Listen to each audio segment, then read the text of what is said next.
Tonight, a nonprofit that serves low-income families terminated the majority of its staff.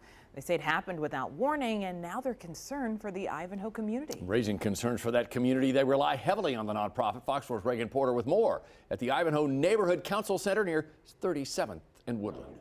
The interim executive director of the Ivanhoe Neighborhood Council says she and 2 other workers were fired.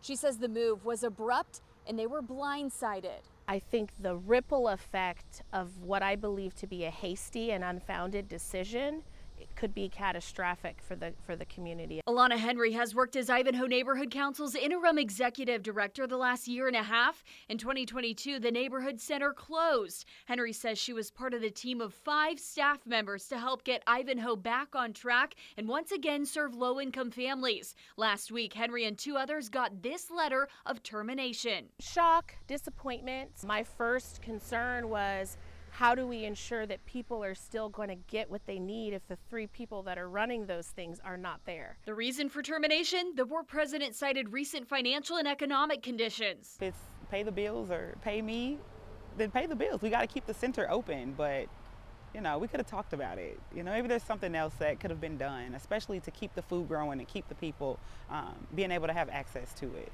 Rosiera Thomas Warren also received a letter. She was the community garden manager and created an initiative called Harvest Day. They give out free food every Tuesday, the goal to cut out food insecurity. Warren Thomas says last year she grew about 900 pounds of produce. They saw about 40 people every week. Elderly people who I would carry their fruits to the car for them. Some people were walking, you know, to come and get these things. It's sad. You know, they are going to miss out on that without having this resource now. While the receptionist at the neighborhood council says the center is open and programs will carry on as normal, Warren Thomas says Harvest Days did not happen Tuesday. Henry says people showed up looking for fresh food and left empty-handed.